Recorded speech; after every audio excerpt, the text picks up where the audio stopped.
Hello दोस्तों, कैसे हो। हमारे यूट्यूब चैनल पे आप लोगों का फिर से स्वागत है। दोस्तों, आज हम पढ़ेंगे किशोर अवस्था के विकास के सिद्धांत यानी कि प्रिंसिपल ऑफ एडोलसेंस डेवलपमेंट। तो दोस्तों, किशोर अवस्था का जो विकास होता है उससे संबंधित दो प्रकार के सिद्धांत दिए जाते हैं।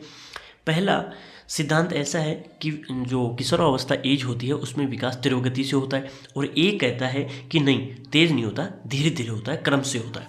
तो दोस्तों, पहला जो सिद्धांत है वो स्टैनली हॉल ने दिया था कि जो विकास होता है ना, वो बाल्यावस्था में तो अचानक नहीं होता, लेकिन किशोरावस्था आते आते जो है परिवर्तन शरीर में एकदम से होने लग जाते हैं। जैसे बाल्यावस्था में हम बात करें, छोटा बच्चा होता है, उसमें किसी प्रकार का चेंज नहीं होता, लेकिन जैसे ही वो इंटर करता है एडोलसेंस में, किशोर अवस्था के अंदर, तो उसमें हाथ पैर, शारीरिक हार्मोन्स यानी कि कोग्निटिव, सामाजिक, ठीक है, तो सारे प्रकार के जो डेवलपमेंट हैं वो एकदम से देखने को मिलते हैं। तो इसी को बोला जाता है आकस्मिक विकास, त्वरित विकास का सिद्धांत। ये दिया था किसके द्वारा? स्टैनली हॉल ने 1904 में अपनी पुस्तक लिखी थी उन्होंने, एडोलसेंस। उसमें उन्होंने इस चीज़ का जिक्र किया था कि जो परिवर्तन होते हैं एडोलसेंस में वो एक्समात जो होते हैं यानी कि सडन चेंज देखने को मिलते हैं। ठीक है दोस्तों, नेक्स्ट दिया था कर्मवीय विकास का सिद्धांत यानी कि जो प्रिंसिपल ऑफ ग्रेजुअल डेवलपमेंट, यानी कि जो विकास होता है किशोरावस्था में वो एकदम न होकर धीरे धीरे क्रम के अनुसार होता है। इसके समर्थक थे थॉर्नडाइक और होलिंगबर्थ। तो ये इन्होंने क्या कहा कि जो बाल्यावस्था से बालक एडोलसेंस में आता है तो वो एक क्रम के अकॉर्डिंग उसमें डेवलपमेंट देखने को मिलती है। तो दोस्तों, ये जो हैं वो दो सिद्धांत काफ़ी फेमस है। अब दोस्तों, एक बच्चा होता है उसमें वेरियस टाइप की जो है डेवलपमेंट देखने को मिलते हैं। भाई उसका मनोलैंगिक विकास किस प्रकार से हुआ, सामाजिक विकास, नैतिक विकास, भाषा का विकास या फिर शारीरिक विकास। तो अलग अलग वैज्ञानिकों ने अलग अलग सिद्धांत इसके रूप में दिए हैं। लेकिन फेमस सिद्धांतों की बात करें, जैसे फ्रॉयड ने मनोलैंगिक विकास का सिद्धांत दिया कि भाई जेनेटिक जो सेक्सुअल जो ऑर्गन्स है वो किस प्रकार से उनका विकास होता है, उनका सिद्धांत दिया। इरिक्सन क्या बोलते हैं कि समाज में व्यक्ति का विकास किस प्रकार से होता है। स्टैनली हॉल का आकस्मिक सिद्धांत, विकास सिद्धांत, ये अपन ने यहाँ पे बात करी। और फिर बांडुरा कहते हैं कि समाज को देखकर सामाजिक विकास अधिगम सिद्धांत उन्होंने दिया कि समाज में रहकर जो है बच्चा अपना यानी विकास करता है अनुकरण के थ्रू। ठीक है दोस्तों, अब बात करते हैं अपन किशोरावस्था की प्रमुख आवश्यकताएं, आकांक्षाएं। तो दोस्तों, अपन बात करेंगे कि नीड्स ऑफ एडोलसेंस, यानी कि किशोर जो बालक होता है उसकी नीड्स क्या होती हैं, उसकी आवश्यकताएं क्या होती हैं। तो पहला है जीवन साथी की आवश्यकता, यानी कि उसको सेटिंग चाहिए। पहली चीज़ क्या है, उसको जीवन साथी की आवश्यकता होने लग जाती है, तो उसकी प्रमुख आवश्यकता यही है। दूसरी स्थिति और महत्व की आवश्यकता, यानी कि उसकी जो स्थिति है, प्रेजेंस है, उसकी इंपॉर्टेंस होनी चाहिए। तो वो क्या चाहता है कि उसको कोई माने, उसको कोई पूछे, तो उसकी जो है एक ये भी आवश्यकता है। जीवन के उद्देश्य की आवश्यकता, वो चाहता है कि मेरे जीवन का कुछ ना कुछ उद्देश्य होना चाहिए, यानी कि मेरा जीवन जो है व्यर्थ नहीं जाना चाहिए। तो उसको भी, उसकी भी प्रमुख ये आकांक्षा रहती है। सुरक्षा यानी कि सिक्योरिटी और सामाजिक स्वीकृति, यानी कि सोशल एक्सेप्टेंस, यानी कि वो चाहता है समाज जो है मुझे क्या करे, स्वीकृत करे, मुझे एक्सेप्ट करे, मेरी माने, मेरे को सुना जाए। ठीक है, तो ये अपने आप में आवश्यकता किसकी है, ये किशोर व्यक्ति की है या किशोर बालक की है। वहीं पे समाज सेवक आवश्यकता, समाज सेवा की आवश्यकता, वो चाहता है कि मैं समाज की सेवा करूं, देश के लिए मर मिटूं, समाज के लिए कुछ बलिदान करूं, तो वो उसमें सेवा का भाव हमेशा रहता है, ये भी उसकी एक आवश्यकता है। सफलता, वो चाहता है मेरे को सक्सेस मिले, वो क्या चाहता है, सफलता मुझे मिले, उपलब्धियों की आवश्यकता, और मेरे पास कुछ अचीवमेंट्स हों, मेरे पास क्या हो, अचीवमेंट्स हो, मैं कुछ ना कुछ उपलब्ध करूं, तो वो क्या है, वो हमेशा सोचता है एडोलसेंस बालक। वहीं पे सफलता उपलब्धि की आवश्यकता हो गई। स्वतंत्र वातावरण की आवश्यकता, वो क्या चाहता है, मेरे ऊपर किसी प्रकार की बाउंडेशन, लिमिट्स या किसी ऊपर मेरे ऊपर दबाव नहीं होना चाहिए, मैं स्वतंत्र सोचूं और मेरे पास जो है स्वतंत्र वातावरण जो है वो होना चाहिए, मैं किसी की बात नहीं मानूं, तो उसकी भी एक ये आकांक्षा बनी रहती है। नवीन अनुभवों की आकांक्षा, एवं वो क्या चाहता है कि मैं हमेशा क्या लेता रहूं, न्यू एक्सपीरियंसेस लेता रहूं। ठीक है दोस्तों, यानी कि विचरण करूं, घूमूं फिरूं और नए अनुभव जो है वो गेन करता रहूं। विपरीत लिंगी के साथ संबंध की आवश्यकता, वो चाहता है कि मेरे अपोजिट जो जेंडर होता है उसके साथ में सेक्स करूं। तो ये क्या है, उसकी एक ज़रूरत है, जो कब देखने को मिलती है, वो देखने को मिलती है किशोरा अवस्था के अंदर। जैसे हम बात करें कि इसके अंदर कौन कौन से बदलाव होते हैं। तो दोस्तों किशोरावस्था में लड़कियों में होने वाले कुछ शारीरिक बदलाव इस प्रकार से हैं, जैसे लंबाई बढ़ जाती है, स्तनों का विकास हो जाता है, महामारी पीरियड्स स्टार्ट हो जाते हैं, वजन बढ़ जाते हैं, और जो हिप्स होते हैं वो भी बढ़ जाते हैं, और जनान अंगों के ऊपर बालों का उगना, ये अपने आप में लड़कियों के अंदर कुछ चेंजेस होते हैं। वहीं पे कुछ बदलाव यहाँ पे आप देख सकते हो, जो स्किन है वो ऑयली हो जाती है, चेहरे के ऊपर जो है मुहां से आ जाते हैं, दुर्गंध या पसीना आता है, और इस दुर्गंध से ही वो अपोजिट जेंडर के प्रति अट्रैक्शन करता है लड़कियों में, और लड़कियां लड़कों के प्रति, और लड़के जो हैं लड़कियों के प्रति। तो ये क्या है, उनमें जो दुर्गंध पसीना होता है वो अट्रैक्ट करता है। बगलों पर बाल आ जाते हैं, योनि के आसपास बाल, हाथों और टांगों पर बाल आ जाते हैं, शरीर के अंदर कुछ चेंजेस ये देखने को मिलते हैं। वहीं पे महामारी और पीरियड्स जो हैं वो इसमें किशोरावस्था में बालिकाओं में देखने को मिलता है। वहीं पे किशोरावस्था के अंदर बालक जो है हमेशा टेंशन में रहता है। जैसे स्टार्टिंग में एक बच्चा होता है बाल्यावस्था में, जैसे वो हमेशा ये सोचता है कि मेरी हाइट कब बढ़ेगी, लेकिन जैसे वो इंटर करता है किशोरावस्था में तो उसकी टेंशन बढ़ जाती है। ठीक है दोस्तों, मेरे मुँह से क्यों निकल आए, मुझे कोई समझ क्यों नहीं पाता, उलझन में रहता है वो, मेरी आवाज़ आदमियों जैसी भारी कब होगी, मेरी शारीरिक आकृति क्यों बदल गई। तो उसमें जो वेरियस टाइप के जो चेंजेस होते हैं एडोलसेंस में, तो उनको लेकर वो हमेशा चिंतित रहता है, टेंशन में रहता है। इसीलिए इसे उलझन का काल, तनाव का काल, संघर्ष का काल भी बोला जाता है। पिछली कक्षा में अपन ने इसकी बातें कर ली है। वहीं पे ये अपन ले रहे थे यहाँ पे कि प्रमुख आवश्यकताएं उसकी क्या क्या है, आकांक्षाएं क्या है। नेक्स्ट आकांक्षा है एक विचारधारा विकसित करने की आवश्यकता, यानी कि वो चाहता है कि मैं एक नियम बनाऊं, उसके अकॉर्डिंग पूरी दुनिया चले। तो किशोर अवस्था के अंदर वो एक विचारधारा डेवलप करने की उसकी जो है आकांक्षा रहती है, नीड्स रहती है। वहीं पर चाहता है वो सेल्फ रिस्पेक्ट उसकी हो, वो खुद की जो है वो क्या करना चाहता है, सेल्फ रिस्पेक्ट चाहता है। आत्म पहचान, सेल्फ आइडेंटिटी, यानी कि आत्म पहचान चाहता है, जीवन दर्शन की आवश्यकता, ये अपने आप में वो उसकी आवश्यकताएं, आकांक्षाएं देखने को मिलती हैं। अब दोस्तों अपन बात करेंगे प्रॉब्लम्स इन एडोलसेंस, यानी कि प्रॉब्लम्स ऑफ एडोलसेंस, यानी किशोर अवस्था की समस्याएं क्या क्या हैं। तो एक तो दोस्तों उसके ऊपर बाउंडेशन बहुत रहता है, जैसे स्वतंत्रता की समस्या रहती है, वो स्वतंत्र नहीं हो पाता, वो चाहता है सोसाइटी मुझे एक्सेप्ट करे, मेरे ऊपर किसी प्रकार का दबाव नहीं हो, मैं जो करूँ वही करूँ, मेरे ऊपर माता पिता मेरे को नहीं बोले, दोस्त संबंधी कुछ नहीं बोले, मैं अपने आप में एक प्रेजेंस बनाना चाहता हूँ। तो उसको स्वतंत्रता इतनी मिलती नहीं है, सब उसको कंट्रोल करते रहते हैं कि तू ज़्यादा आगे मत जा, ऐसे मत कर, ऐसे बना। तो वो नहीं चाहता कि मेरे ऊपर बाउंडेशन हो, तो स्वतंत्रता की उसके सामने हमेशा एक स्वतंत्र वो समस्या बनी रहती है। मौन व्यवहार संबंधित, जब भी वो मौन बना नहीं रहना चाहता, वो दुनिया को सीखता है तो वो बोलना चाहता है, बहुत अधिक बोलना चाहता है। तो उसमें जो है एडोलसेंस के अंदर जो क्या आते हैं, ये समस्या देखने को मिलती है। नैतिक व्यवहार संबंधी, यानी कि वो नैतिक बंधनों में बंधना नहीं चाहता, उससे कहा जाता है कि उसकी रिस्पेक्ट करो, तुम ये काम ऐसे करो, तो वो उन चीज़ों को इग्नोर करता है और वो मानता नहीं है। तो नैतिक व्यवहार संबंधी जो है उसमें समस्या देखने को मिलती है, यानी कि वो हमेशा क्रांति के मूड में रहता है कि मैं वो फाड़ दूंगा, उधेड़ दूंगा, तोड़ दूंगा। तो ये सारी चीज़ें हैं वो किशोरावस्था में देखने को मिलती हैं। वहीं पर उसमें किशोरावस्था में आते ही एक प्रोफेशन चुनने की या व्यावसायिक समायोजन संबंधी भी एक प्रॉब्लम देखने को मिलती है, यानी कि जैसे वो एडोलसेंस में आता है तो उसके सामने कई विकल्प आते हैं कि मैं कौन सा प्रोफेशन चुनूं, कौन सा व्यवसाय करूं। तो ये अपने आप में उसके सामने क्या आती है, एक समस्या देखने को मिलती है। पारिवारिक संबंधों एवं सामाजिक समायोजन संबंधी, यानी कि वो जो है शादी के बंधनों में बंधना नहीं चाहता, परिवार के जो बड़े बूढ़े होते हैं उनको नहीं मानता, और नैतिक जिम्मेदारियों से मुक्त होना चाहता है। तो उसमें समायोजन उससे होता नहीं है, उसको कंट्रोल पूरा परिवार या पारिवारिक जन या समाज करना चाहता है, लेकिन वो समायोजन नहीं कर पाता, तो उससे ये सारी चीज़ें जो हैं वो खराब लगती हैं, और इससे संबंधित हुई किशोर अवस्था में समस्या देखने को मिलती है। नैतिक व्यवहार संबंधित अपन ने ये पहली बात कर ली। विधि समस्या, वो चाहता है कि उसको विधि समस्या का सामना उसको करना पड़ता है एडोलसेंस में, भाई 10 रुपया उधारा दे, चाय पीनी है। तो वित्तीय समस्या जो है वो सबसे ज़्यादा देखने को मिलती है, कब, एडोलसेंस में।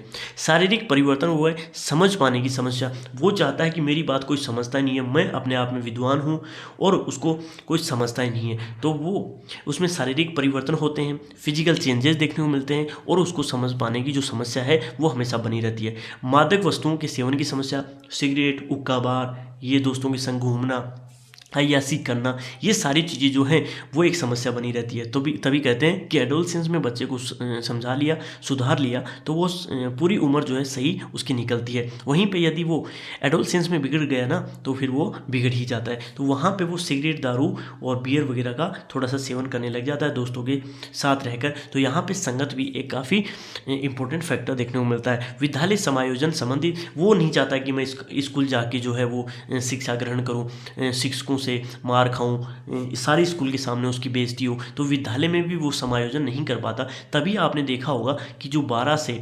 20 साल के बीच के जो बच्चे होते हैं ना, सबसे ज़्यादा लड़ाइयाँ जो स्कूल में इन्हीं को लेकर देखने को मिलती हैं। तो ये अपने आप में क्या है, उनकी समस्याएं हैं, प्रॉब्लम्स हैं। ठीक है दोस्तों, ये आपको ध्यान करनी है।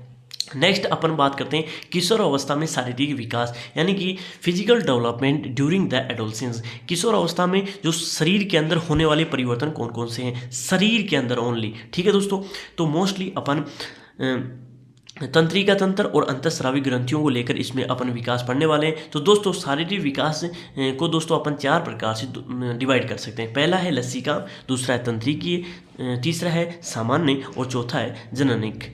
तो लसिका में क्या होता है, लैम्फोइड।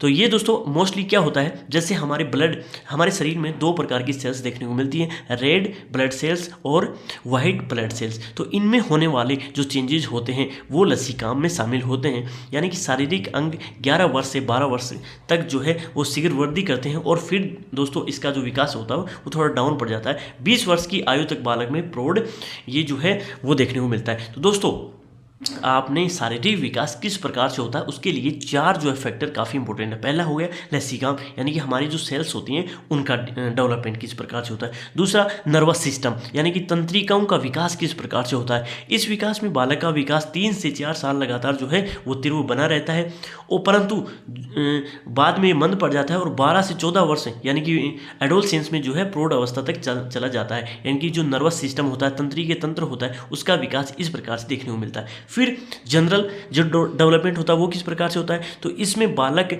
3 वर्ष की आयु तक शेषावस्था में होता है। शारीरिक विकास तेज गति से देखने को मिलता है, फिर धीरे पड़ जाता है और 16 से 17 आयु में प्रौढ़ावस्था तक जो है सामान्य विकास देखने को मिलता है। फिर जेनेटिक जो डेवलपमेंट है, इस विकास में बालक का शारीरिक विकास 13 से 14 वर्ष तक मंद गति से होता है, परंतु 14 वर्ष के बाद विकास की तीव्र गति देखने को मिलती है। अब दोस्तों कुछ ग्लैंड्स हैं जो एडोलसेंस में डेवलप हो जाती हैं और उनसे जो है हार्मोन्स स्रावित होते रहते हैं। वो भी क्या हमारे शरीर के ऊपर उनका इफेक्ट पड़ता है और शारीरिक विकास देखने को मिलता है।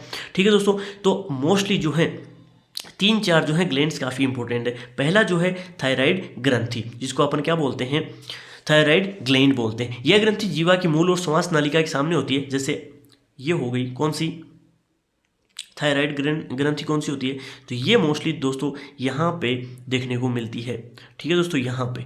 ठीक है दोस्तों, फिर अपन बात करें ये काम क्या आती है, तो दोस्तों इससे जो है थायरोक्सिन नामक हार्मोन स्रावित होता है जो भोजन को ऊर्जा में बदलने का काम करता है। तो ये आपको ध्यान करना है। एक तो थायराइड जो ग्लैंड है वो इसमें डेवलप होता है। एक पीयूष ग्रंथि जिसे पिट्यूटरी ग्लैंड होती है, इसके लिए पिट्यूटरी ग्लैंड काफ़ी इंपॉर्टेंट मानी जाती है दोस्तों। B12 विटामिन जो आता है हाइट बढ़ाने के लिए काफ़ी इंपॉर्टेंट होता है। तो ये जो पिट्यूटरी ग्लैंड है इसमें हार्मोन जो है प्रभावित होते रहें, इसके लिए विटामिन B12 जो है खाया जाता है जिससे हाइट बढ़ती है। ठीक है दोस्तों, ये भी काफ़ी इंपॉर्टेंट ग्लैंड मानी जाती है। ये मस्तिष्क में रहती है। इसके अत्यधिक सक्रिय में बालक लंबा, कम सक्रियता की शारीरिक विकास कम होता है, जिसे मास्टर ग्रंथि भी कहते हैं। पिट्यूटरी ग्लैंड जो है वो देख लो यहाँ पे कहाँ पे है, ये दोस्तों दिमाग के जस्ट थोड़ा सा नीचे यहाँ पे, एक सेकंड, यहाँ पे ये पिट्यूटरी ग्लैंड। ठीक है, ये दिमाग का हिस्सा है और ये जो छोटी सी है ये कहाँ पे देखने को मिलती है, महिलाओं में भी देखने को मिलती है। तो पिट्यूटरी ग्लैंड जो है काफ़ी इंपॉर्टेंट रहती है, जो हाइट बढ़ाने में काफ़ी काम आती है। फिर तीसरी है एड्रिनल ग्रंथि, एड्रिनल ग्लैंड। इसके द्वारा एड्रिनल जो हार्मोन्स है वो स्रावित होता है जो किसको कंट्रोल करता है, अपने इमोशंस या बात करें संवेगों को नियंत्रित करते हैं। इस स्राव की कमी व्यक्ति को चिड़चिड़ा, उदास और निर्बल बनाती है। तो दोस्तों एडोलसेंस एज में आपने देखा होगा कई बच्चे होते हैं वो काफ़ी चिड़चिड़े होते हैं, उदास होते हैं, सारा दिन उनमें एनर्जी की कमी होती है। तो ये जो है वो काफ़ी इंपॉर्टेंट ग्लैंड मानी जाती है। ये कहाँ पर होती है, एड्रिनल जो ग्लैंड हो ये यहाँ पे लीवर के जस्ट ऊपर। ठीक है, तो ये आपको ध्यान करना है। फिर बात करें अपन, नेक्स्ट है जनन ग्रंथियाँ। इनको बोला जाता है रिप्रोडक्टिव ग्लैंड्स, यानी कि पुरुषों में टेस्टोस्टेरोन जो है वो, और महिलाओं में कौन सा, एस्ट्रोजन। तो ये क्या करते हैं, यानी कि मर्द कौन सी ग्रंथि बनाती है, टेस्टोस्टेरोन, और महिलाओं को एस्ट्रोजन। तो ये अपने आप में एक ग्रंथि होती है जो उनमें, यानी कि पुरुषों में पुरुष बनाते हैं। यानी कि अपन बात करें कि ये जो ग्लैंड है वो डिफ्रेंसिएशन करते हैं दोनों में। भाई पुरुष के अंदर डेवलप हो गई कौन सी, टेस्टोस्टेरोन, तो इससे जो है मर्द बना रहता है और महिला बनाई रहती है। ठीक है। थाइमस ग्रंथि, थाइमस ग्लैंड क्या करती है, तो ये जो है अपने रोग प्रतिरक्षा प्रणाली का विकास करती है। यानी कि इससे अपने जो कहते हैं ना कि भाई रोग नहीं हो, इसके लिए ये थाइमस जो ग्लैंड है वो काफ़ी इंपॉर्टेंट मानी जाती है। और कहाँ पे आ जाती है, ये देखो, ये दोस्तों गले के अंदर छाती के ऊपर देखने को मिलती है, यहाँ पे। ठीक है।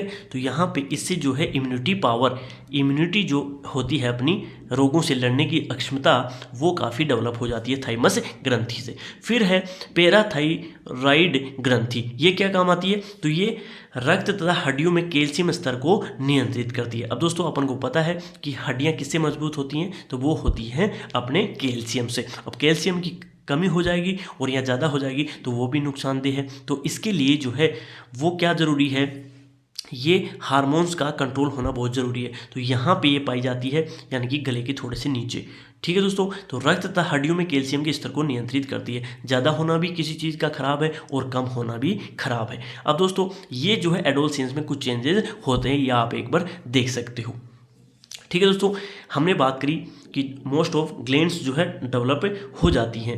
टेस्टीज ये पुरुषों में देखने को मिलते हैं। एड्रिनल जो ग्लैंड है वो होते हैं, दाढ़ी के ऊपर बाल आ जाते हैं। ठीक है दोस्तों। तो और ये जो घेटुआ होता है गले में, ये डेवलप हो जाता है और छाती के ऊपर बाल आ जाते हैं। ठीक है। और जनान अंगों के ऊपर भी बाल आ जाते हैं। पिनीज जो है और टेस्टीज जो है वो जो उनका ग्रोथ हो जाता है। वहीं पे वेरियस टाइप की जो है, पिछली कक्षा में अपन ने बात कर ली कि वेरियस टाइप के जो है महिला और पुरुषों में डेवलपमेंट देखने को मिलते हैं। फिर बात करते हैं अपन किशोर अवस्था में बाह्य शारीरिक विकास संबंधित कुछ विशेष तथ्य। जैसे हम बात करें कि फिजिकल डेवलपमेंट अपन पढ़ रहे हैं, तो इसमें जो है वेट, हाइट और हड्डियाँ जो है किस प्रकार से देखने को मिलती हैं, तो उनमें किस प्रकार चेंजेस देखने को मिलते हैं। सबसे पहले बात करें हम बाहर, वेट जो है एडोलसेंस में कितना होता है, तो बात करें दोस्तों मांसपेशियों का भार शरीर के 45 से 50% देखने को मिलता है। जैसे हम बात करें एक व्यक्ति का वेट है 100 किलो, तो उसका जो 50% तो किसका है, मांसपेशियों का ही देखने को मिलता है। तो बाहर जो है मांसपेशियों के अकॉर्डिंग होता है। 15 वर्ष तक लड़कियों का बाहर जो है अधिक होता है। 15 वर्ष की जो लड़कियां होती हैं उनमें बाहर अधिक होता है, लेकिन 15 वर्ष के बाद लड़कों का बाहर लड़कियों से अधिक होता है। ठीक है दोस्तों। यानी कि लड़कियां जो है फिर हल्की रुई के समान होने लग जाती है। लंबाई जो हाइट, इस काल में लंबाई तेज़ी से बढ़ती है। 11 से 14 वर्ष की आयु में लड़कियों की जो लड़कों की तुलना में जो है हाइट ज़्यादा देखने को मिलती है। वहीं पे लड़कों की जो लंबाई होती है 18 वर्ष तक तथा लड़कियों की 16 वर्ष तक जो बढ़ती है। अब दोस्तों ये बात जो है वो अपने आप में ठीक भी नहीं है। जैसे मैंने एक डॉक्यूमेंट्री देखी थी, एक चाइनीज़ आदमी था, चाइनीज़ लोगों की हाइट ज़्यादा होती नहीं है, तो वो अमेरिका गया। तो अमेरिका गया ना, तो वहाँ पे उसकी पता नहीं 30+ के बाद में भी हाइट बढ़ गई। तो ये चीज़ जो है काफ़ी मेरे को समझ नहीं आया कि 30 साल के बाद में कैसे हाइट बढ़ सकती है। तो वहाँ का इन्वायरमेंट और वहाँ का जो खाना है वो भी हाइट बढ़ाने के लिए काफ़ी इंपॉर्टेंट माना जाता है। तो दोस्तों ये डिफ़र करता है एरिया वाइज।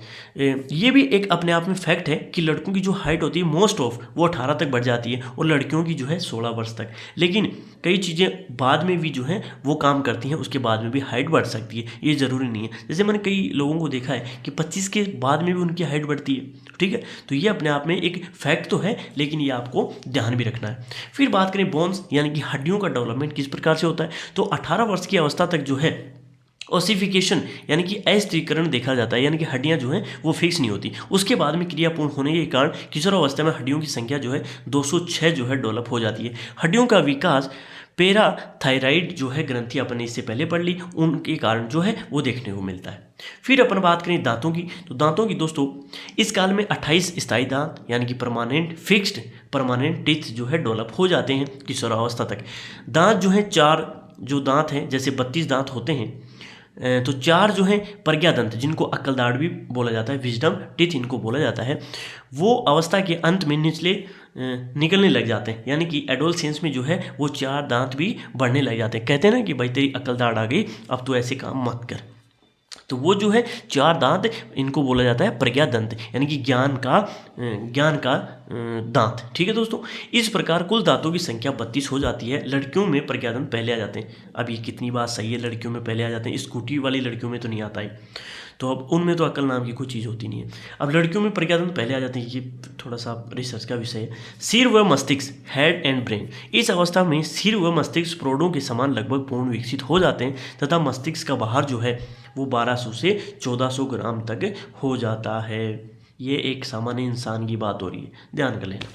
बात करें हृदय की धड़कन लड़कों में 1 मिनट में 72 बार, और प्यार प्रेम की जब स्थिति होती है तो क्या पता वो 90+ भी हो जाती होगी, ऐसे मैंने सुना है। तो लड़कियों में 1 मिनट में 66 से 72 बार। अब देखो लड़कियों में वैसे दिल की बीमारियां जो हैं कभी नहीं होती, इसीलिए कम धड़कता है उनका। तो ठीक है दोस्तों, तो ये जो है ये आपको ध्यान करना है कि हृदय की जो धड़कन है लड़कों में 72 बार और लड़कियों में 65-70 मानो आप। तो मुख, इस अवस्था में ललाट चौड़ा, नाक लंबी और मुख चौड़ा जो है वो देखने को मिलता है। आवाज़ जो है लड़कों की थोड़ी सी भारी हो जाती है और लड़कियों की थोड़ी सी कोमल हो जाती है। ये आपको सभी को पता है, आप भी जो है किशोरावस्था से गुजर के आए हो अभी। प्रजनन अंग, रिप्रोडक्टिव ऑर्गन्स ये डेवलप हो जाते हैं। यानी कि जैसे अपने बात करें एडोलसेंस के बाद जो है एक लड़का और लड़की जो है रिप्रोडक्टिव यानी कि बच्चे संतान उत्पन्न कर सकते हैं। इसके लिए जो है वो मैच्योर हो जाते हैं, इसमें किसी प्रकार की दो राय नहीं है, आप इसी अवस्था से गुजर रहे हो। शारीरिक विकास को प्रभावित करने वाले कारक, अब दोस्तों जो हमारा शरीर है उसका विकास जो है उसको कौन कौन सी चीज़ें जो है वो प्रभावित करती हैं, ये अपन को पता है। जैसा इन्वायरमेंट होगा, जैसे अपन बात करें जैसा इन्वायरमेंट होगा वैसा ही उसका जो है वो डेवलपमेंट देखने को मिलता है। जैसे बात करें कि डेवलपमेंट को, शारीरिक जो डेवलपमेंट होता है फिजिकल डेवलपमेंट, उसको कौन कौन से चीज़ें जो है वो अफेक्ट करती हैं, तो हेरिडिटी, आनुवंशिक गुण, intelligence, social factor, emotional factor, nutrition, जैसा खाएगा वैसा ही डेवलप होगा। पेरेंट्स एजुकेशन, कैसे उनके पेरेंट्स की एजुकेशन है। पीयर ग्रुप्स, पेरेंट्स रिलेशनशिप कैसे हैं। एक्सरसाइज और हेल्थ वो उसकी कैसी है, एक्सरसाइज करता नहीं है उसके अकॉर्डिंग डेवलपमेंट होगा। लैक्स ऑफ अपॉर्चुनिटी, यानी कि जो उसके पास अवसर आते हैं उनको उनका खोना। इन्फेक्शन ऑफ डिजीज, यानी कि उसकी जो बीमारियां हैं या इन्फेक्शन जो है वो भी डिफर करते हैं। अब बात करते हैं दोस्तों अपन, जैसे एक वातावरण हो गया, जैसा वातावरण होगा वैसा ही बालक होगा। जैसे आपने देखा होगा नॉर्थ इंडिया के जो लोग हैं या बच्चे हैं, आपने देखा होगा वो, जैसे हरियाणा की बात करें तो वहाँ के जो बच्चे हैं काफ़ी हेल्थ में अच्छे खासे होते हैं क्योंकि वो एक्सरसाइज वगैरह खेलों से जुड़े रहते हैं। और वहीं पर बात करें अपन जैसे बिहार के बच्चे हैं तो वो वहाँ की कंडीशन कैसी है उसके अकॉर्डिंग डेवलप होंगे। तो इन्वायरमेंट जो है वो शरीर को प्रभावित करता है। खान पीन जो है वो भी काफ़ी डिफर करता है। हरियाणा का खान पीन जो है दूध दही है, वहाँ पे चाट पकौड़ा थोड़ा सा कम है, तो वहाँ के जो लड़के हैं उनका डेवलपमेंट, शारीरिक जो डेवलपमेंट वो अच्छा खासा देखने को मिलता है। वहीं पे जैसे अपन बात करें बिहार में, उड़ीसा में, ठीक है दोस्तों, तो वहाँ पे इतना डेवलपमेंट नहीं देखने को मिलता। तो ये अपने आप में जो वातावरण काफ़ी इम्पोर्टेंट देखने को मिलता है। वंशानुक्रम, जैसे माता पिता होंगे वैसा ही बालक का विकास देखने को मिलता है, ये भी काफ़ी इम्पोर्टेंट है। आपके माता पिता लंबे हैं तो जो पॉसिबिलिटी है कि आपकी जो हाइट है वो भी काफ़ी अच्छी खासी होगी। वहीं पे निंद्रा और आराम, यानी कि आपका सोना जो है वो डिपेंड करता है। जैसे आपने देखा होगा सिटीज़ के अंदर मोस्ट ऑफ पीपल्स ज़्यादा वर्कआउट करते हैं, सारा दिन काम के लगे रहते हैं, तो उनको जो है मानसिक परेशानियाँ काफ़ी देखने को मिलती हैं। वहीं पे गांव में जो है, गांव में लोग हैं शाम को 7 बजे सो जाते हैं तो उनको मानसिक समस्याएं नहीं होती और उनका शारीरिक विकास अच्छा खासा देखने को मिलता है। शहरों में जैसे शारीरिक विकास कमज़ोर देखने को मिलता है और गाँव के लोग हष्ट पुष्ट और अच्छे खासे देखने को मिलते हैं। क्यों मिलते हैं? क्योंकि वो टाइम पे सोते हैं, अच्छा खाते हैं, अच्छे रहते हैं। तो वही काम जो है वो शारीरिक विकास को प्रभावित करता है। और आराम कितना करते हो, कई आदमी जो सारे दिन काम के लगे रहते हैं वो ध्यान ही नहीं देते बॉडी पे, तो वो उनके अकॉर्डिंग जो है उनका डेवलपमेंट देखने को मिलता है। अंतःस्रावी ग्रंथियाँ और हार्मोन्स, जैसे आप किसी प्रॉब्लम में हो, टेंशन में हो, नींद नहीं लेते हो, तो उसके अकॉर्डिंग जो है आपके हार्मोन्स जो है इफेक्ट करेंगे। ठीक है, आप नहीं सोते हो तो हार्मोन्स क्या करेंगे बेचारे। शारीरिक दोष, वहाँ यहाँ पे जैसे आपको किसी प्रकार की स्पेशल कोई डिजीज़ है, बीमारी है, तो आपका विकास भी ऐसे ही होगा। जैसे कईयों का लीवर काम नहीं करता, तो उनका जो है शरीर के ऊपर खाया पिया नहीं लगता, बोले साहब हम तो क्या करें, अब लगता ही नहीं खाना पीना। क्यों लगेगा? क्योंकि उनका बीमारियाँ हैं, कहते हैं ना मेजी गल गई, तो वही मेजी गलना वो क्या होता है, पचता नहीं है। जैसे कईयों का अल्सर हो जाता है, तो उनका जो है पाचन क्रिया जो है कमज़ोर हो जाती है, ठीक है। तो वो जो है अगर वो टाइम पे सोएं, टाइम से एक्सरसाइज करें, तो उनका जो फिजिकल है फिर से डेवलप हो जाएगा। भोजन टाइम पे अच्छा करना चाहिए। जैसे अपने जैन ग्रंथों में बताया गया है कि भोजन जो है वो डिपेंड करता है, आप तरीके से रूटीन वश जो है यदि भोजन करते हो ना, तो आपकी एज कम से कम 150 प्लस जा सकती है, यदि आप रूटीन तरीके से करते हो। यानी कि फिजिकल डेवलपमेंट बहुत ज़रूरी है, आप यदि गौर करो तो। सविकात्मक और सामाजिक समायोजन, तो दोस्तों आपके इमोशन भी डिपेंड करते हैं। जैसे जो लोग ध्यान वगैरह करते हैं ना, तो उनके इमोशंस थोड़े से वो चीज़ों को समझ जाते हैं कि ये चीज़ कैसी है, उसके लिए रोना है नहीं रोना, तो उनके इमोशंस कंट्रोल रहते हैं। वहीं पे एक इमोशनल आदमी है, वो किसी चीज़ को देख के रोने लग जाता है या हंसने लग जाता है, या फिर उनके इमोशन जो है इतने सही तरीके होते नहीं है। वहीं पे जो लोग ध्यान करते हैं ना, उनकी जो शारीरिक विकास होता है वो अच्छा खासा। जैसे रामदेव है, बाबा रामदेव, तो बाबा रामदेव कितनी एज में है, 50 प्लस एज हो गई होगी उनकी, फिर भी उनकी जो एज लगती है वो कितनी लगती है। अब देखो उनका शरीर जो है हष्ट पुष्ट काफ़ी, वो 50 साल और जी जाएंगे अभी। तो वो क्या है, वो फिजिकल डेवलपमेंट ही है। अच्छा खाओगे नहीं तो अच्छा कमाओगे कैसे। सुरक्षा स्नेह, सुरक्षा जो है वो जो है एक प्रभावित करती है कि कैसी सुरक्षा है, उसको किस प्रकार से जो है प्रेम मिल रहा है, वो चाहता है उसको जो है सभी प्रेम करें। एडोलसेंस की यही चीज़ें हैं, वो चाहता है कि मेरे को सभी लोग प्यार करें। तो ये अपने आप में क्या है, उसकी नीड भी है, और वो चीज़ें जो है वो उसको शारीरिक विकास को भी प्रभावित करती हैं। जैसा इन्वायरमेंट मिलेगा वैसा ही बच्चा उसकी ग्रोथ देखने को मिलती है। खेलकूद और योग का प्रभाव इत्यादि, जैसे हम बात करें चाइनीज़ में कुंफू और वो कराटे करते हैं, तो वहाँ के जो लड़के हैं ना छोटे छोटे, वो भी खतरनाक टाइप के होते हैं भाई। तो वो क्या है, उन वहाँ का जो खेल कूद और योग है उसमें रूटीन लाइफ में शामिल कर रखा है। और यहाँ पे यहाँ पे तोंद आई हुई है लोगों को। पुलिस वाले भी बताओ, जो आर्मी में और जो आर्मी के लोग तो ठीक है, लेकिन पुलिस में तोंद आ जाती है। सोचो आप, जो अपनी सिक्योरिटी करते हैं उनको तोंद आ जाती है। तो अपने जो रूटीन लाइफ है ना वो ख़राब है। और फिर तेल ये खाना पीना, जैसे यहाँ के लोग जो सुबह उठते चाय जैसे शुगर ले लेते हैं, तो शुगर जो, यदि आपको लाइफ में ठीक रहना ना, तो 3 चीज़ें छोड़ दो आप। एक तो है मीठा, मीठा तो छोड़ ही दो आप, मीठा तो जहर है इंसान के लिए, लेकिन ये लगता है मीठा है।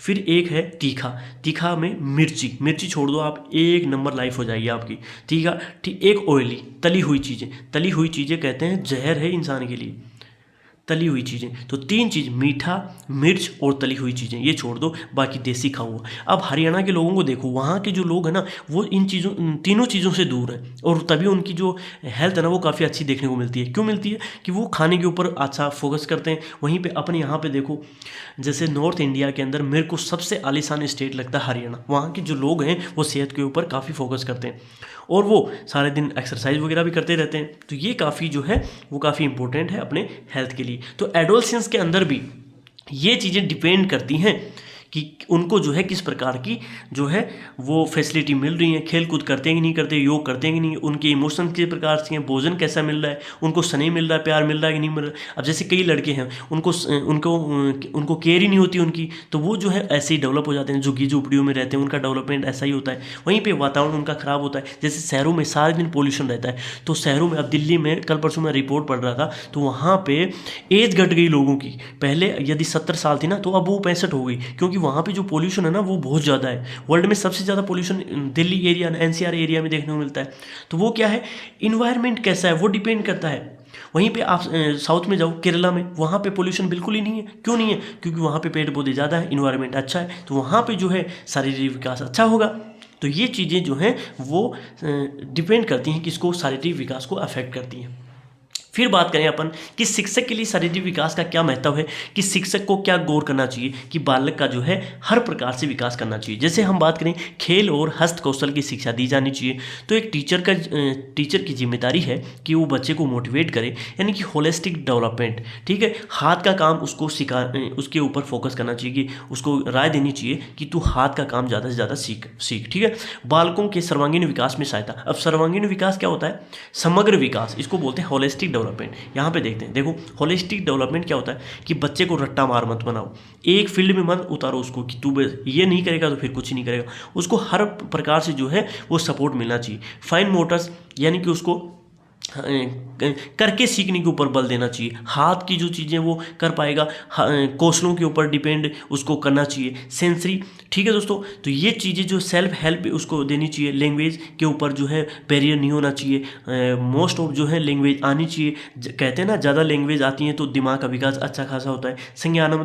संज्ञानात्मक कॉग्निटिव जो है डेवलपमेंट उसके ऊपर फोकस करना चाहिए, यानी कि मस्तिष्क यानी वो किस प्रकार का चिंतन कर रहा है, ठीक है दोस्तों, तो इसके ऊपर भी फोकस करना चाहिए। इमोशनल, उसके इमोशंस को भी के ऊपर भी फोकस करना चाहिए। सोशल, स्पिरिचुअल, जैसे आध्यात्मिक जो लोग हैं अपन मानते हैं कि आध्यात्मिक तो ये साधु संतों का ही काम है, तो आप ग्रह जीवन में रहकर भी स्पिरिचुअल जो है वो हो सकते हो, आध्यात्मिक हो सकते हो। ये ज़रूरी नहीं है कि आपको जो है आध्यात्मिक होने के लिए पहाड़ों में जाना होगा, तो ये ज़रूरी नहीं है। स्पिरिचुअल जो लाइफ होती है वो काफ़ी अच्छी खासी होती है, इसके ऊपर भी टीचर को फोकस करना चाहिए। फिजिकल और ग्रोस मोटर डेवलपमेंट, इसके ऊपर भी फोकस करना चाहिए। तो बच्चे का हर क्षेत्र में सर्वांगीण विकास होना चाहिए।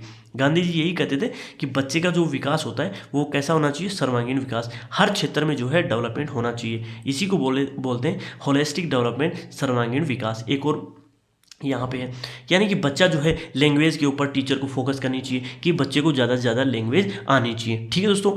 वहीं पे टीचर जो है वहीं पे उसके जो क्या बोलते हैं दिमाग जो होता है ना वो लैंग्वेज से जो है अच्छा खासा काम करता है, मैंने सुना है ऐसा, ठीक है। वहीं बात करें उसके साउंड्स के ऊपर, स्पीच के ऊपर, जैसे कई बच्चे हेजिटेशन करते हैं स्कूल के अंदर, बोल नहीं पाते हैं, ठीक है, तो उनको हेजिटेशन दूर करनी चाहिए। वहीं पे जो कठिन वर्ड हैं सरल वर्ड से जो है कॉम्प्लेक्स सेंटेंस उससे करवाने चाहिए। तो लैंग्वेज जो बैरियर होता है कई बच्चों के लिए वो उसके ऊपर टीचर को फोकस करना चाहिए। कोग्निटिव, संज्ञानात्मक, यानी कि थिंकिंग कैसा जो बच्चा है वो थिंकिंग कर रहा है, प्रॉब्लम सोल्व करवानी चाहिए। वहीं पे कॉन्सेप्ट क्लियर करवाने चाहिए टीचर को। ओवरऑल उसकी इंटेलिजेंस डेवलप करवानी चाहिए एक टीचर को। सोशल इमोशनल, यानी कि हेल्प करनी चाहिए उसको हर एरिया के अंदर। और उसकी जो अंडरस्टैंडिंग एंड एक्सप्रेसिंग इमोशन, यानी कि उसके जो इमोशंस हैं, संवेग है, उसके ऊपर भी कंट्रोल करवाना सिखाना चाहिए एक टीचर को। और उसके अंदर एक कॉन्फिडेंस जो है बिल्ड करना चाहिए एक टीचर को। और उसकी क्यूरियोसिटी यानी कि जिज्ञासा जो है उसके ऊपर फोकस करना चाहिए।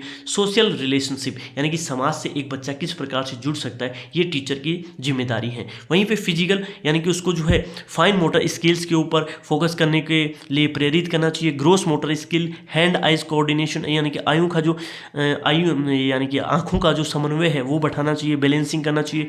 बिल्ड सेंसरी जो है कैपेबिलिटीज, यानी कि इसके ऊपर फोकस करना चाहिए। तो ये क्या होता है अपने आप में होलिस्टिक डेवलपमेंट देखने को मिलता है, यानी कि बच्चे का हर फील्ड में जो है वो सपोर्ट करना चाहिए। और ये कौन कर सकता है, एक टीचर कर सकता है। तो शिक्षक के लिए शारीरिक विकास का महत्व यही है कि शिक्षक जो है वो बच्चे के हर एस्पेक्ट में सहयोग करे। शारीरिक विकास का मानसिक, सामाजिक, संवेगात्मक, नैतिक एवं भाषाई विकास का प्रभाव पड़ता है। अतः शिक्षक को विद्यालय कार्यक्रम इसी पर आधारित करने चाहिए, यानी कि करके सीखने के ऊपर ज़्यादा जो है टीचर को बल देना चाहिए। और उसके जो वेरियस टाइप की जो प्रॉब्लम्स होती हैं एक स्टूडेंट की वो सोल्व करवानी चाहिए एक टीचर के थ्रू।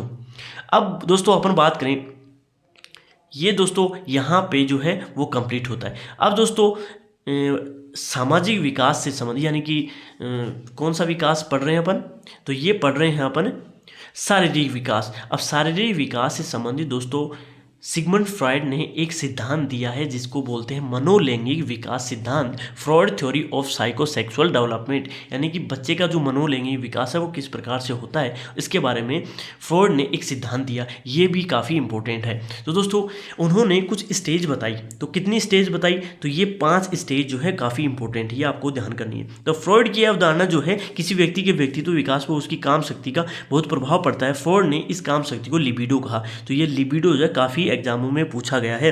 तो काम शक्ति यानी कि सेक्सुअल टेंडेंसी, या बात करें सेक्सुअल जो प्रवृत्ति होती है उसी को लिबिडो कहा जाता है, ये आपको ध्यान करना है। तो दोस्तों मनोलैंगिक जो विकास होता है वो उन्होंने 5 अवस्था बताई। पहली है मुख्य अवस्था। मुख यानी कि जो मनोलैंगिक सेक्सुअल जो प्रवृत्ति है मुख में होती है। छोटा बच्चा होता है तो वो चूसना, चाटना, चबाना, ये सारी चीज़ें देखने को मिलती है। इसको बोलते हैं ओरल स्टेज। ये होती है जन्म से 18 वर्ष के मध्य। तो मुख्य जो अवस्था होती है ओरल स्टेज, ये जो होती है जन्म से 18 माह या 1.5 वर्ष तक चलती है। दूसरी है गुदी अवस्था, इसको बोलते हैं एनल स्टेज। तो यहाँ पे जो है मुख से हटकर गुदा क्षेत्र में जो है केंद्रित हो जाती है इसकी प्रवृत्ति। ठीक है दोस्तों। फिर आती है तीसरी लैंगिक अवस्था, इसको फेलिक स्टेज भी बोला जाता है। 3 से 5 वर्ष की आयु तक चलती है। काम शक्ति का केंद्र जो जननेंद्रियों यानी कि जनान जो अंग होते हैं वहाँ पे चला जाता है। फिर अब अपन बात करते हैं जैसे बाल्यावस्था में जो बच्चा होता है ना, लेटेंसी स्टेज बोला जाता है 6 से 12 के बीच में, और इसमें काम शक्ति जो है बिल्कुल दिखाई नहीं देती। और नेक्स्ट कौन सी है, जननेंद्रिय अवस्थाएं, जेनिटल स्टेज इसको बोला जाता है। 12 से 18 वर्ष के मध्य चलती है और इसमें सेक्सुअल प्रवृत्ति जो है ज़्यादा देखने को मिलती है। वहीं पे सेक्स करने की जो प्रवृत्ति है वो इस एज में ज़्यादा देखने को मिलती है। विपरीत लिंग एवं संतान उत्पत्ति के लिए जो है उसमें उपयोग करता है। जैसे हम बात करें, एक लड़की एक लड़के के प्रति आकर्षित होती है और एक लड़का लड़की के प्रति आकर्षित होता है। तो ये एज है यानी कि वो संतान उत्पन्न करने के लिए तैयार रहते हैं जेनिटल स्टेज के अंदर। तो ये जो है स्टेज किसने बताई, फ्रॉयड ने। मनोलैंगिक विकास सिद्धांत जो शारीरिक संबंधित है ये आपको ध्यान करना चाहिए। जैसे हमने बात कर ली कि वेरियस टाइप की चेंजेस, पिछली कक्षा में बात करी थी कि वेरियस टाइप की जो है चेंजेस किशोर अवस्था में देखने को मिलते हैं। तो ये जो है चेंजेस मैंने इससे पहले ही बता दिया। ये देखो दोस्तों, हम तो डूबे, आपको भी ले डूबेंगे। तो इस एज में दोस्तों ये जो है चीज़ें देखने को मिलती हैं। ये ओरल सिगमंड फ्राइड का जो सिद्धांत है, ओरल, एनल, फेलिक, लेटेंट और जेनिटल, 5 स्टेज में, इसमें माउथ सकिंग से, ठीक है, चबाना और चूसना। फिर एनल एक्सप्रेसिंग फेसेस यानी कि कहाँ गुदी अवस्था आ जाती है। फिर पेनिस, यहाँ पे मास्टरबेशन थोड़ा सा वो करता है। फिर वो थोड़ा सा सेक्सुअल मोटिवेशन, यहाँ पे थोड़ा सा बिल्कुल ही ध्यान ही नहीं रहता सेक्स वगैरह में। और फिर यहाँ पे जो है वो सेक्सुअल इंटरकोर्स यानी कि वो संतान उत्पन्न करने के लिए तैयार रहता है। तो दोस्तों ये जो है 5 अवस्थाएं देखने को मिलती है। यहाँ पे जो है भाई इस एक सारणी के थ्रू जो है आप देख सकते हो। इसकी एज जो है जन्म से लेकर 1 वर्ष, चूसना और चबाना। ठीक है दोस्तों। एनल 2 से 3 साल, एनल यानी टॉयलेट और ट्रेनिंग यहाँ पे दी जाती है। फेलिक, यहाँ पे इसी में बात मास्टरबेशन वगैरह देखने को मिलता है। लेटेंसी, सोशल इंटरेक्शन देखने को मिलता है। और जेनिटल यानी कि सेक्स करने की प्रवृत्ति जो है तीव्र गति से बढ़ जाती है। तो ये 5 स्टेज किसने बताई, सिगमंड फ्राइड ने। तो फ्राइड का जो है स्टेज पहली में जो है माउथ के ऊपर फोकस रहता है सेक्सुअल, फिर दूसरा जो है वो बाथरूम टॉयलेट वगैरह के ऊपर, और फिर वापस 3 से 6 के ऊपर जेनिटल जोन यानी कि जनान अंगों के ऊपर फोकस करता है। इसमें प्यूबर्टी एज में जो है लिबिडो इंटैक्टिव देखने को मिलता है, यहाँ पे बिल्कुल गायब होता है, इसमें नहीं होता, बाकी 3 में देखने को मिलता है। और 5वां कौन सा stage of puberty to death यानी कि मेच्योरिटी जो है सेक्सुअल इंटरेस्ट होता है। लड़का एक लड़की को चाहता है और लड़की एक लड़के को चाहती है, और यहाँ पे सेक्सुअल जो प्रवृत्ति ज़्यादा देखने को मिलती है, ये आपको ध्यान करना है। तो ये दोस्तों यहाँ पे अपना चैप्टर कंप्लीट होता है। इसके बाद में अपन नेक्स्ट विकास की जो अवस्था है उसके बारे में चर्चा करेंगे। अब तक यहाँ तक आप लोगों का बहुत बहुत धन्यवाद।